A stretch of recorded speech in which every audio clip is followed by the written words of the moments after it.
programa de hoje volta a tratar de dois pontos importantes do debate sobre a crise política e institucional que se abateu sobre o país. Qual o papel da grande mídia nesse cenário de um sistema político fustigado pela Operação Lava Jato? E ainda, o Estado de Direito no Brasil está em risco? Conversa comigo o jornalista Luiz Nassif, editor do jornal online GGN. Bem-vindo, Nassif. Obrigado, Vivian. Muito obrigada por vir, é um prazer tê-lo aqui. Não, o prazer é meu. Nassif, a grande mídia teve um papel significativo na construção de um cenário político desde o impeachment da presidente Dilma. É considerado, inclusive, pelas esquerdas, por muitos analistas, como um artífice, né?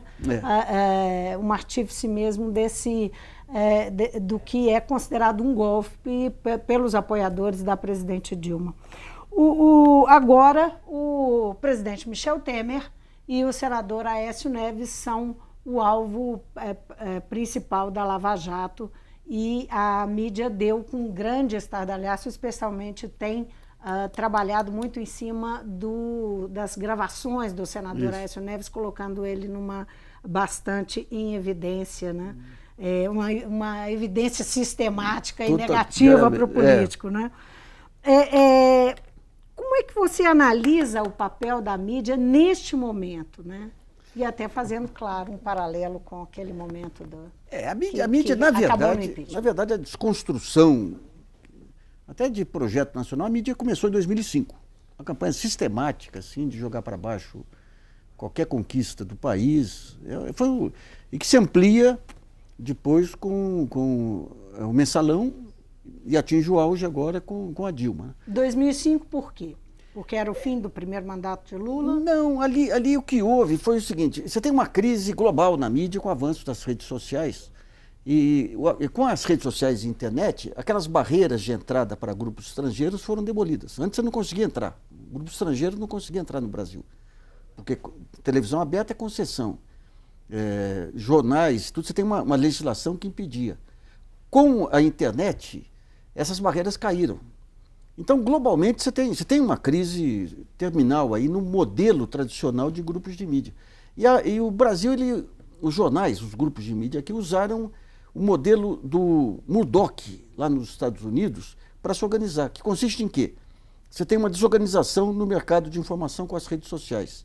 Em vez de organizar esse mercado de acordo com o nosso, com filtros, vamos aproveitar e fazer um jogo da pós-verdade, inventar o que nós pudermos inventar para eleger alguém que, através, estando na presidência, impeça a entrada dos concorrentes. Essa foi a lógica.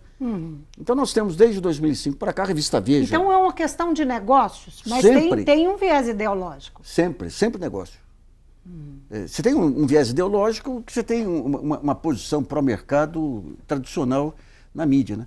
Mas você tem que levar em conta. O que acontece em relação a Aécio? Aécio é o seguinte. Especificamente, ele era o político blindado. Isso que é um escândalo, né?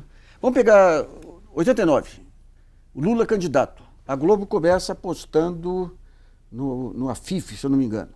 Daí muda para... não lembro para quê, para Mário Covas. E depois muda para Fernando Collor. Então, digamos, essa estratégia da mídia, o personagem não importa, importa que se atinja o objetivo.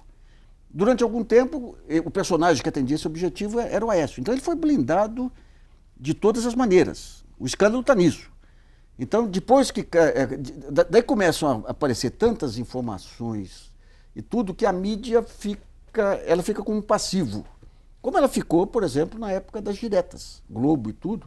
Ficaram com a mancha de não ter aderido às diretas. Então eles passam a crucificar o Aécio, porque o Aécio já não tem mais serventia. Agora, no caso, quando as primeiras denúncias vieram a público em relação a Michel Temer e Aécio, a Globo fez um grande estardalhaço, né? E inclusive supervalorizou da JBS, você fala? Exatamente. A delação da JBS, especificamente aquele ponto do aval, né? Dinheiro para o Cunha ficar calado, né? Silenciar o Cunha. E depois, quando veio a público a gravação deu para que qualquer um que escutava via que não era exatamente isso. A Globo agiu de uma forma e os outros veículos ficaram, especialmente a Folha de São Paulo, né, com uma postura um pouco diferente. Vamos dividir aqui. Depois a coisa também foi caminhando, né? Eu queria que você fizesse análise desse contexto. O Eliseu Padilha, que é o braço direito do Temer no governo, ele montou um pacote de salvação da mídia. Então, Folha, Estado, Record e outros. Agora apareceu, por exemplo, uma gravação do Aécio negociando verbas para a TV Record também. Então, ele colocou esse pacote num momento de crise, toda a mídia em crise, esse pacote. No caso da Globo com a JBS, eu tenho suposições que o tempo vai... Veja bem, a JBS é uma empresa, vale bilhões, ela já queria ir para os Estados Unidos tempos atrás. Estava enroladíssima com a Lava Jato e viu o que aconteceu com a Odebrecht.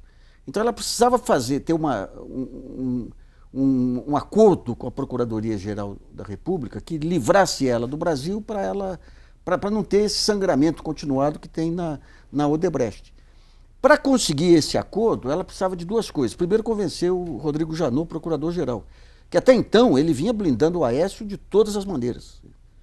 Ele já tinha informação sobre o Aécio lá atrás, na primeira leva que foi para o Supremo Tribunal Federal, já se sabia de Dimas Toledo, já se sabia de Furnas, já se sabia das formas de lavagem de dinheiro, e ele isentou o Aécio. Então você traz um pacote em que o delator mostra uma gravação com o presidente da República, que independentemente...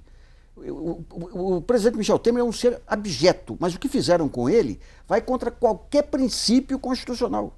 Gravar o presidente da República, isso é um abuso monumental. Mas para que desse certo esse jogo, o Janot tinha que ser convencido, mas o ministro Fachin tinha que ser convencido também. E o ministro Fachin, ele é muito suscetível às pressões da mídia. Então, de repente, entra a Globo, de improviso, consegue as informações exclusivas, o Jornal Nacional dá 1 hora de denúncia improvisado. Aquilo era em cima do seu maior anunciante. Aquilo era fundamental para conseguir no dia seguinte a homologação da delação que salvava a JBS. Então, houve alguma coisa aqui entre a JBS e a Globo que nós não sabemos o que foi. Não é normal. Sim. Não é normal. A forma como foi noticiada servia ao interesse da JBS para a homologação. Isso. E a adesão foi muito rápida. Porque pela possibilidade de maior pressão sobre o Fachin. Isso. Entendi. Mas a adesão foi muito rápida. Você, para tomar uma medida dessa que pode derrubar um presidente da República, de afogadilho, como foi, não tem lógica, se não entrar outros elementos aí que nós não sabemos. Não tem lógica. É muita coisa. De repente sai um vazamento no jornal O Globo, em cima desse grampo no presidente da República, à noite, 1 hora. O dia seguinte, você tinha comentaristas da Globo News que ainda não estavam afinados com o novo momento, defendendo eles, o Michel Temer, a Miriam. Havia também uma perplexidade. Sim. No dia seguinte, à noite também, né? Isso. E daí você teve um enquadramento da Globo com um editorial no meio do dia. Exatamente. Um editorial da Globo, daí todo mundo se alinhou normalmente. Então, digamos, essa adesão a uma jogada em cima de um presidente que foi colocado pela própria Globo ali... E como é que você entende hoje os grandes veículos? Vamos falar né? Nós temos o Sistema Globo, o Estadão, a Folha de São Paulo, enfim. Esse álibi de que precisa manter o Michel Temer por conta da economia não existe mais. A partir do momento que o pescoço dele está a prêmio, não está mantendo estabilidade nenhuma E ele ficou muito caro. Veja bem, em plena Avenida Paulista, 5 horas da tarde, uma pessoa estupra uma velhinha. E todo mundo vê. Não dá para você esconder, embaixo do tapete. Quer dizer, o que aconteceu, mesmo com os abusos de uma gravação em cima do Temer, foi que você desnudou o presidente, não digo, é o presidente mais sem noção da história. Ele assumiu a presidência, levou junto para o Palácio 4 operadores dele, operadores pessoais dele, pessoas que recebiam dinheiro para lavagem de dinheiro. O Zé Yunes, desculpe, o irmão do Jorge Yunes, o Zé Yunes, o Filipelli, o Sandro Mabel E o Loures? E o Loures. É muito desplante, é muita falta de noção. Então, a partir desse momento e de índices de impopularidade recordistas, ele consegue, no começo do governo, ter o mesmo índice da Dilma no final de governo. Então, ele ficou muito caro. Agora, Nassif, falou-se muito, né, que a Lava Jato ela foi muito acusada de seletividade. E o PT era a vítima, né, da Operação Lava Jato por conta dessa seletividade. E agora? Total seletivo. A teoria da seletividade... Total, continua, mas continua. Veja bem, o fator tempo é fundamental. Se eu pego uma presidente no exercício do seu mandato legitimamente eleito, com todos os desacertos que ela fez, e trabalho para derrubar a presidente, quer dizer, no caso da Dilma, eles derrubaram uma presidente. No caso do Aécio, afastaram um senador que já não tinha serventia. O fator tempo é essencial. E tem que se dividir duas lava-jatos aí. Você tem Curitiba e você tem Brasília. Então vamos pegar alguns fatos aí. A campanha da Dilma hoje, esses dias aí, o Haddad publicou um artigo interessante na Piauí mostrando a articulação do Serra para derrubar a Dilma. Desde março de 2015, que a Procuradoria-Geral da República tinha um relatório sobre o Paulo Preto, que era o operador do Serra em São Paulo. Não se fez nada. Você tinha indicações aí da Odebrecht em relação a Temer, em relação a Aécio, desde lá de trás não se fez nada. Você tinha os dados aí de Furnas e tudo, não se fez nada. Então, digamos, nesse período, o fator tempo aí levou à queda de uma presidente da República, com uma participação política direta da Lava Jato, no vazamento da conversa dela com Lula, do vazamento de conversas pessoais da dona Marise. Então, digamos, o fator tempo é essencial aí, né, nessa história aí. Então a seletividade existiu sim, porque tinham elementos desde lá de trás para pegar Aécio, Serra e todo mundo. Mas ela não existe mais. Existe. O Serra agora, o Aécio agora tá fora do jogo. Sim. O que a Lava Jato conseguiu foi impor um programa de governo que não foi eleito nas urnas. Que é esse negócio da ponte para o futuro. A reforma da Previdência, a reforma trabalhista, uma desregulamentação em leis ambientais, tudo isso que está acontecendo é Lava Jato. É o programa mais antissocial do país até hoje, feito na base de negócio. Agora, quem é que tem controle não tem. sobre isso? Não tem. Nem judiciário, nem mídia, ninguém tem? É gozado isso, né? Porque parece que é tudo articulado. Você tem um conjunto de forças que movem-se numa direção e noutra, e você tem uma presidência da República acéfala, que foi a presidência da Dilma Rousseff.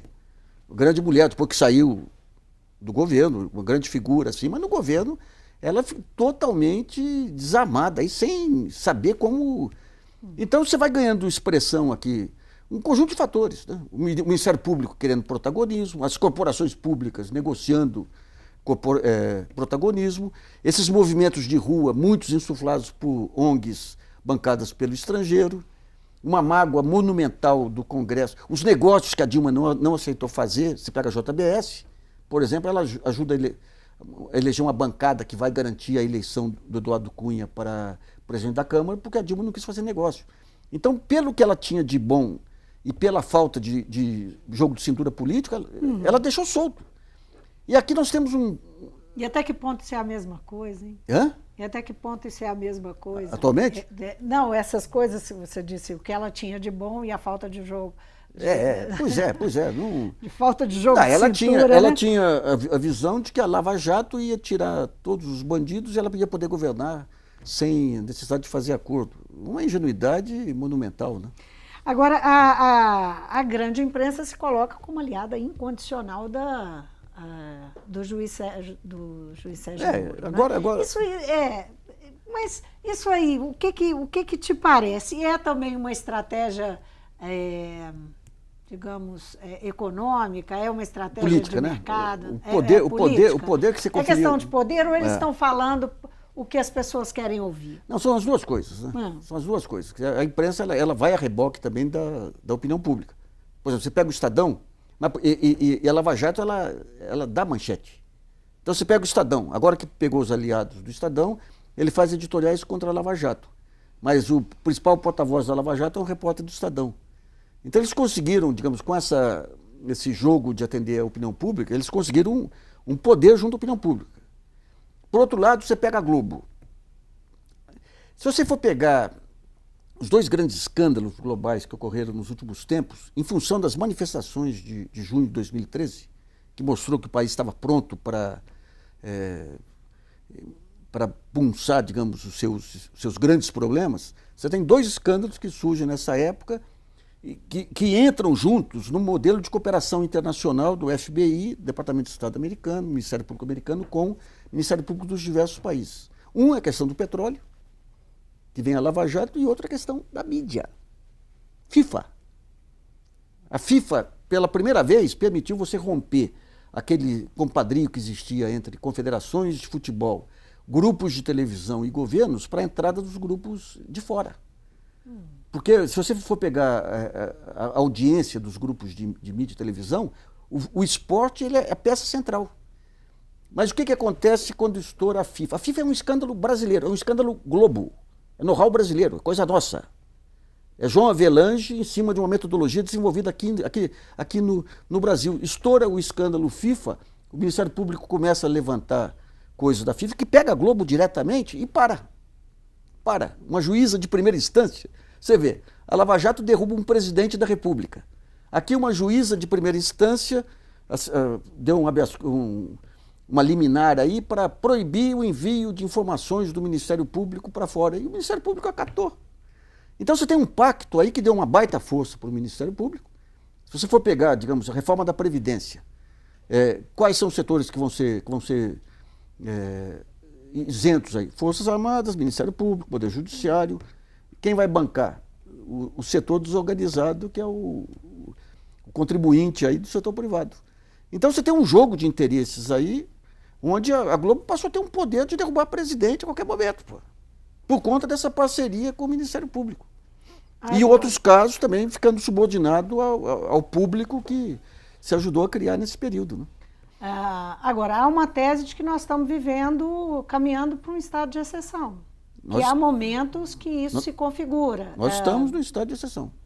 Eu acho que a gente vai reverter. Estamos vivendo? Estamos vivendo. Eu acho que vai reverter, mas nós estamos. Quando você pega a maneira como são feitas aqui as delações, a maneira como se investiu aí contra jornalistas, a maneira de você mandar prender quem você quiser a qualquer momento aí, isso é uma maluquice. É uma maluquice que se espraiou por várias cidades do país. Vem um procurador, um promotor e um juiz manda prender. A prisão, que é algo que tem que ser muito bem pesado. O assassinato de reputação. Você manda prender, solta uma informação no jornal, está liquidado o cara. Isso aqui é estado de exceção. Bem da verdade, assassinato de reputação é uma coisa mais antiga, né? Sim, mas quando você tem a prisão de uma pessoa, eu te convido que é o ápice do assassinato de reputação. A pessoa humilhada lá. O que estão fazendo? Outro dia eu estava no Rio de Janeiro, passei em frente ao apartamento do Sérgio Cabral. O Sérgio Cabral, de todos esses personagens, é o mais escandaloso aí, aquele deslumbramento dele. Mas a mulher dele foi liberada para ficar no apartamento com filhos pequenos. E na frente um grupo de desocupados lá querendo linchar. A própria Andréia aqui, que é uma pessoa muito polêmica, efetivamente, em relação à imprensa, tudo, o que fizeram. Então você passa a sular, que foi o que ocorreu. Ocorre com a mídia para conseguir poder. Ocorreu no macartismo, ocorreu no começo do século, ocorreu com a Fox News aí. Você assula, você cria a figura do inimigo externo e pega o que de pior existe na sociedade, que é esse sentimento de vingança, esse sentimento da torcida organizada, de pegar o torcedor isolado do outro lado para linchar, e usa isso aí como um instrumento de poder. Isso é uma vergonha para todo lado. O que estão fazendo com a Aécio hoje aí, esse vazamento continuado de grampos em cima dele aí, com todas as ressalvas que se tem contra a Aécio, é indecente. O Estado de Direito está em risco? Totalmente, não tem Estado de Direito nesse momento.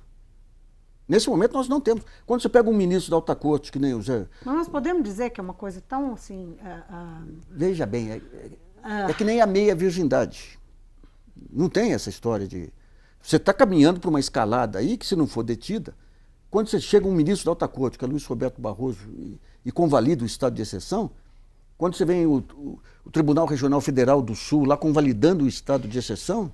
Pois é, o STF ele sofreu uma primeira crítica muito forte, primeira não, mas uma crítica muito forte do Lula há um tempo atrás, que o Lula disse que o STF estava acovardado. Foi, não é? Nítido. De lá para cá, o Supremo já recebeu outras críticas e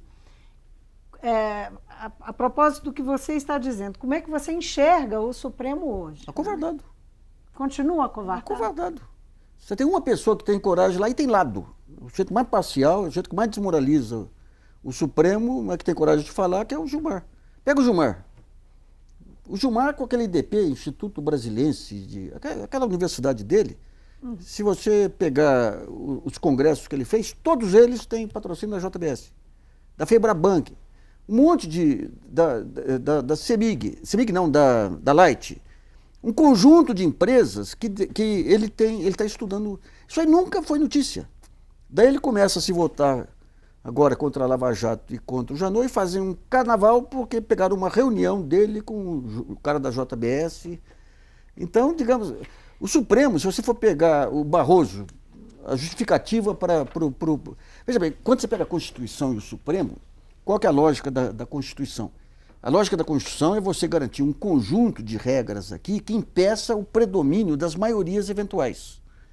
Então, o que é a maioria eventual? De repente, você tem no Congresso uma maioria eventual que vai tirar o presidente, vai desmerecer o voto direto, tudo, não pode. Então, a Constituição é para isso. E o Supremo, ele é fundamentalmente anti-maioria. Ele é para a defesa das minorias e desses direitos fundamentais.